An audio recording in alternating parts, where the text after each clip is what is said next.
Thank you for joining me for another live internet studies. My name is Arobin Lyman Hanavi. This is an hour-and-a-half long study, 2 segments. First segment is Eschatology, a biblical study of end-time events. We're talking about the rapture right now. We're specifically trying to make a case for a view known as the Prewrath rapture. We've got our eyes on the book of Revelation, but that's still some time away. So stay with us for that study if you're interested in these types of topics. The second topic or segment for the hour-and-a-half long study is the topic known as a Trinitarian response to biblical Unitarianism. It is an apologetic look at scriptural passages that could be either Trinitarian leaning or they could be non-Trinitarian leaning. And we're taking 2 opposing views and just examining them. Trinitarian perspective versus biblical Unitarian perspective. And I'm taking the Trinitarian perspective. It's just kind of like an ongoing debate, but just long and drawn out. And tonight we are finishing our look at Isaiah chapter 9, verse 6. And so we're going to stop. We're going to finish that tonight. We'll wrap it up and we're ready to turn to whatever next passage shows up in the biblical Unitarian list. So stick around if that's a topic you're also interested. Okay, let's jump into the eschatology study. So looking at my screen, here's my topical index that we've been working from. 18 different topics. We're now on topic 11, making a case for the pre-wrath view. Let me flash the different views in front of your face real quick so you understand the discussion. I wrote this little overview for one of my studies sometime back. And basically, there are 4 views that I'm working from. I know there are probably more, but here's the 4 quickies. We've got pre-tribulation rapture, where within the scope of what people identify as the last 7 years of human history before Jesus establishes his millennial kingdom. So we're talking about premillennial perspectives on all 4 of these. We've got a 7-year time period of history that's very significant, no matter what you call it. And the rapture takes place at the very beginning of that 7-year time. That's the pre-tribulation rapture. I'll just call it pre-trib every now and then. The middle view that I've not been spending a lot of time on because it's really very unpopular these days. It's called the mid-trib rapture. Same 7-year slice of history. The rapture is still on the map. It just takes place at the midpoint rather than the beginning. But everything else is more or less the same in theology, or not theology, but in kind of sequencing for the mid-trib. In other words, the rapture takes place. Let me back up. I'm really skipping a part that's most important for these views. The pre-trib rapture gains its name from the fact that this view believes that the church is exempt from the tribulation and the wrath of God, and thus the church has to be removed before any bad stuff happens. That's the point of their name. Mid-trib has the same theology in that regard. The church is exempt from wrath, aka tribulation, and that's why they put the tribulation at the midpoint. But another thing that influences their timing are the verses that talk about at the last trump, like Paul talks about in 1 Corinthians 15. The last trump is identified by mid-tribbers as the 7th trumpet in the book of Revelation, and according to their timing, that takes place around the middle of the week. So that's another reason why they have the rapture in the midpoint instead of at the very beginning. Otherwise, they would just be basically pre-tribbers. Okay. The third view we're going to be working from is post-tribulation rapture, same 7-year slice of history.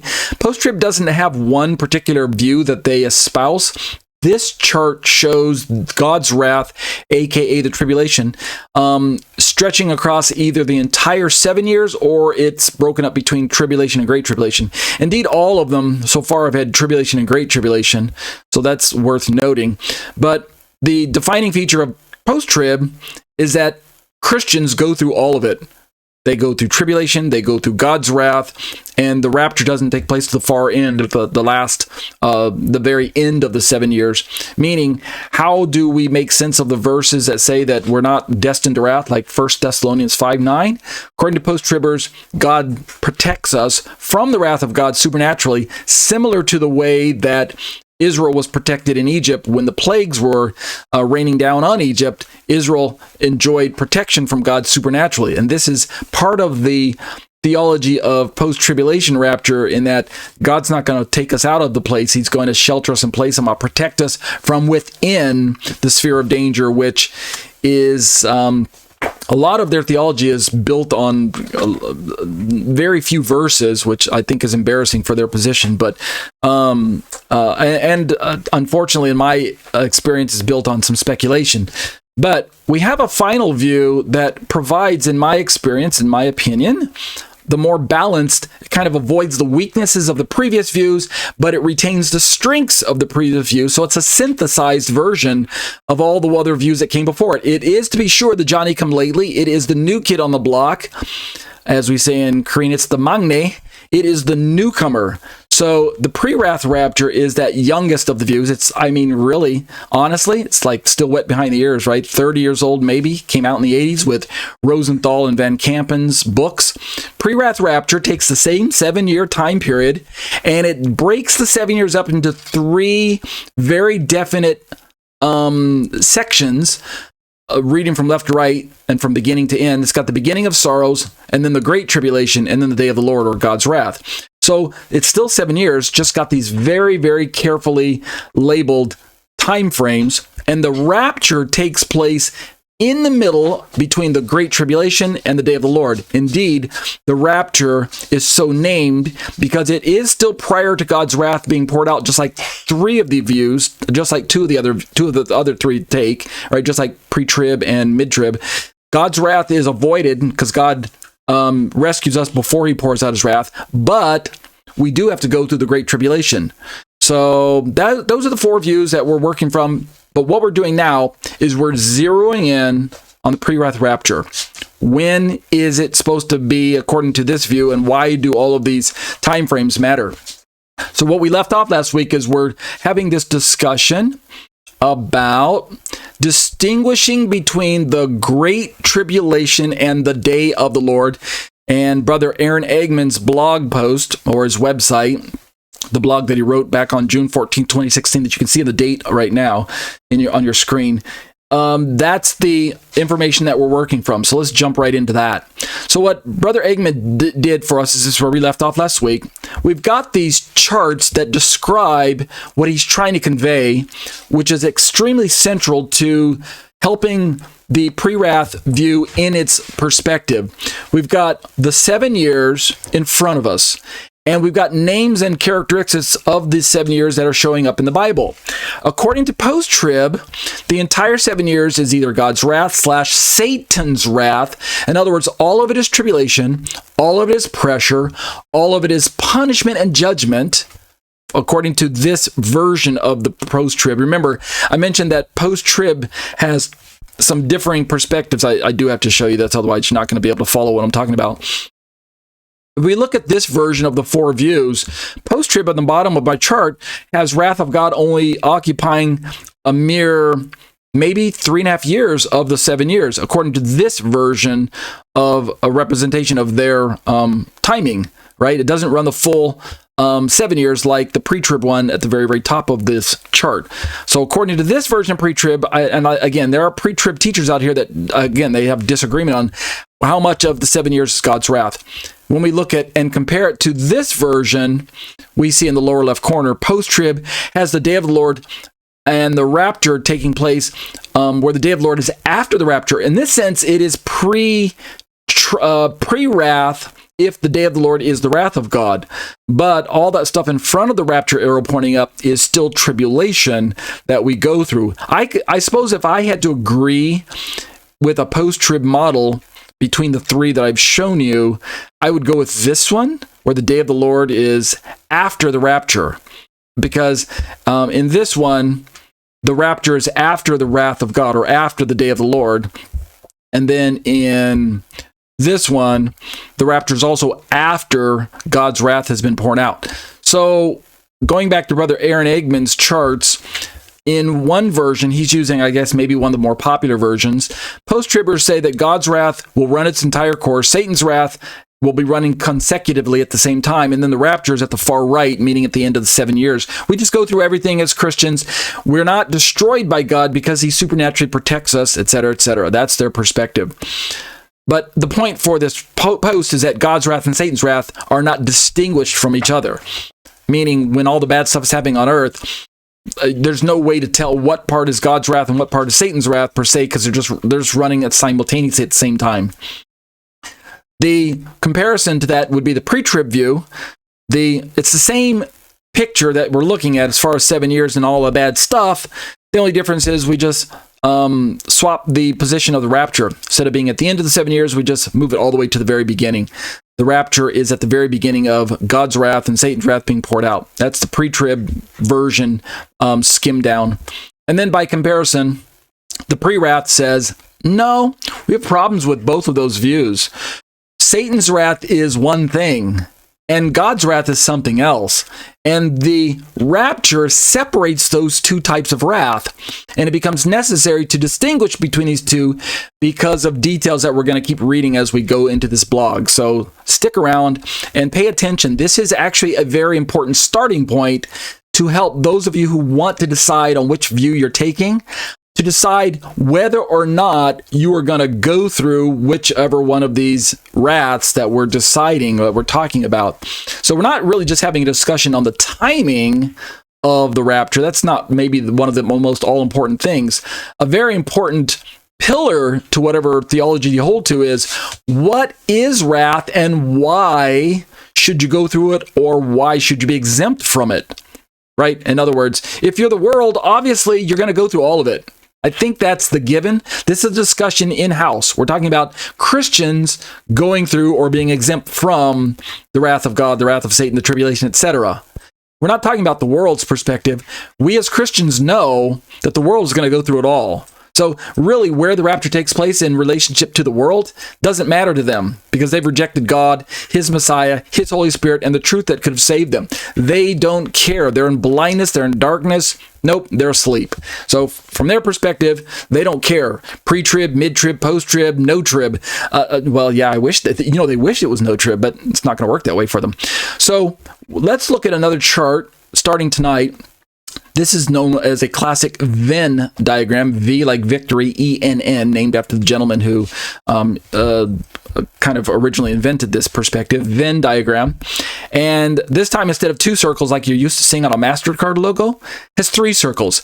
So let's describe these circles. Give me a second. I'm going to do something to shrink that so I can see all of them. So let's reset that. And the circles are right there. And nope, I don't want them that big.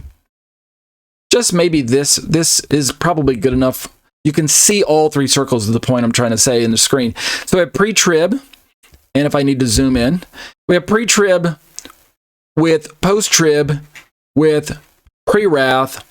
And I suppose the point of the circles is to realize that in a Venn diagram, the sections on the outside of the circles, or the outside of the bubbles, are where there are differences, right? Distinctions between any particular piece of information that you're comparing and contrasting. That's all the Venn diagram does, is it compares and contrasts. It shows similarities and it shows differences. The outside edges are the differences. So the kind of the hard pink on the left, the hard blue on the right, and the hard yellow on the bottom are all the differences.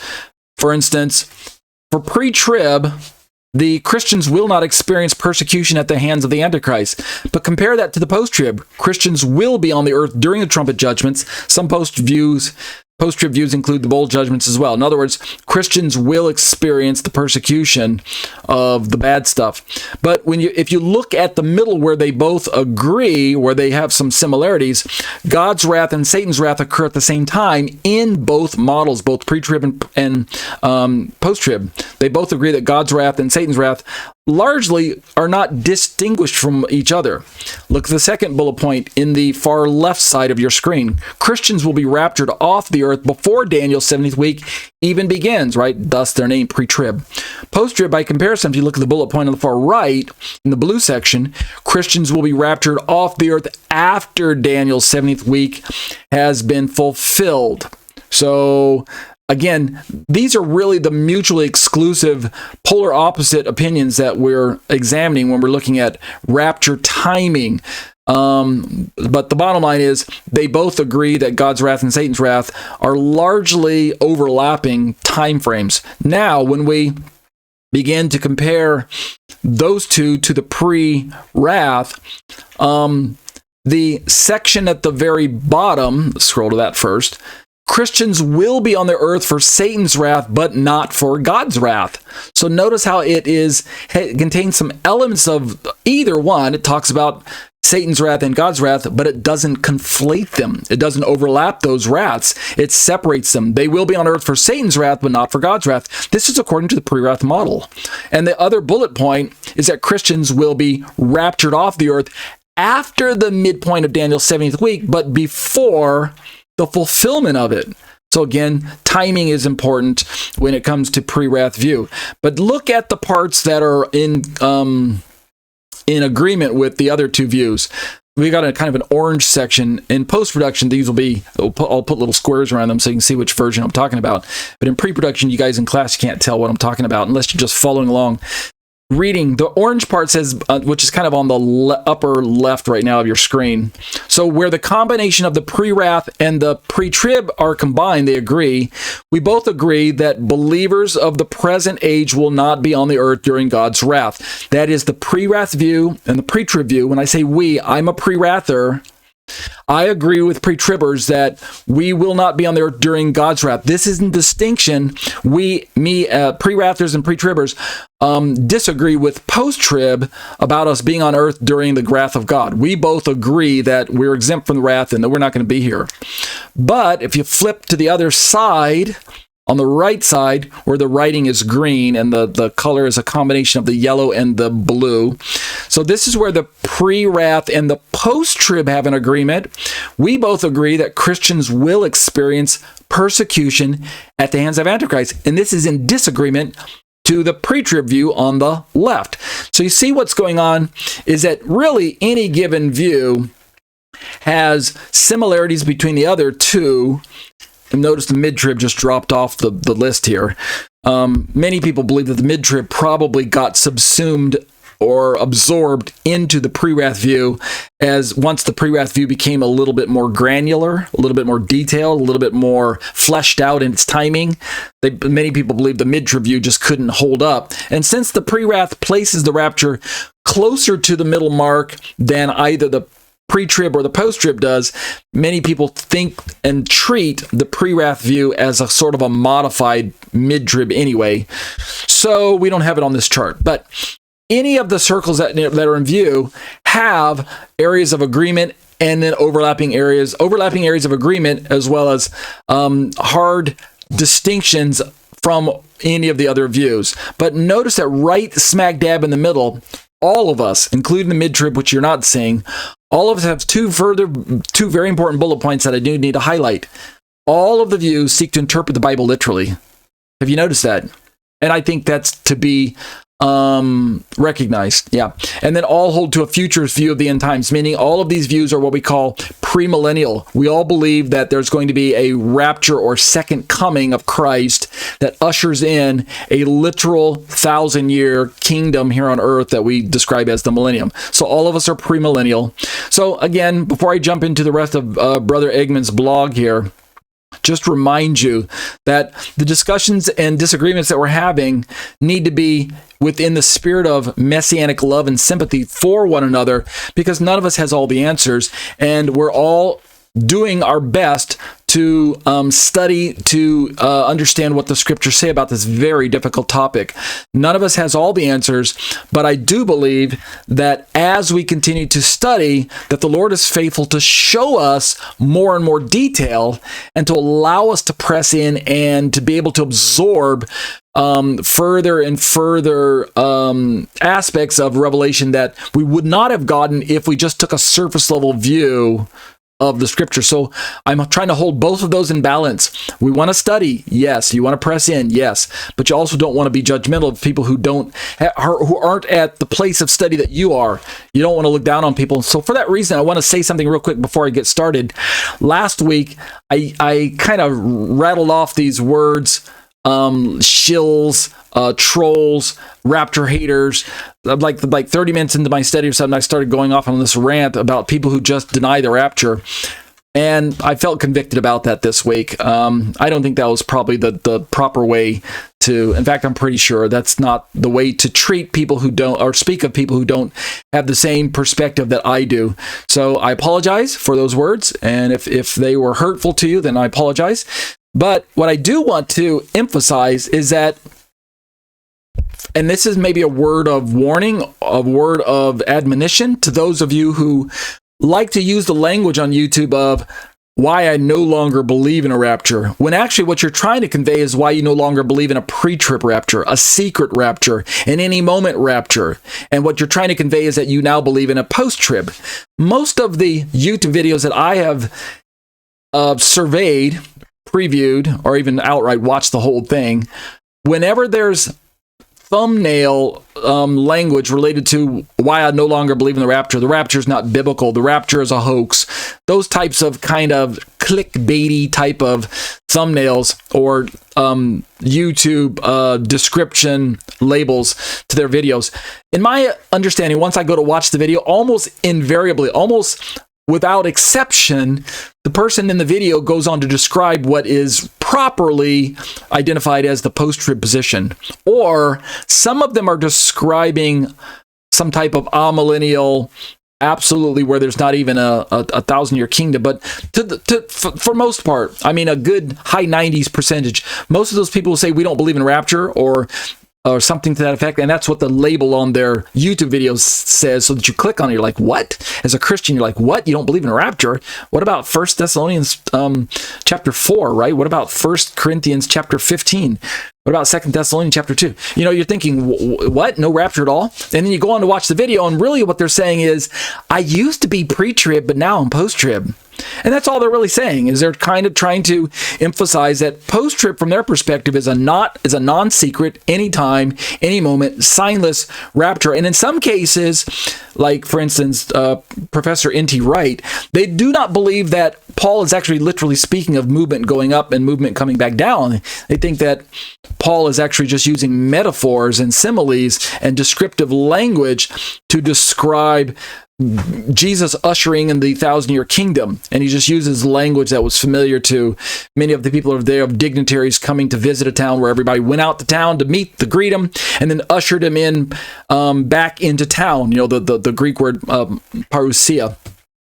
So N.T. Wright doesn't even think that Paul is talking about a physical movement. He's just using kind of metaphors, language that would have been familiar to the Thessalonian church or the Corinthians when he wrote. You know, he wrote to both groups. And he talks about this gathering together unto Christ.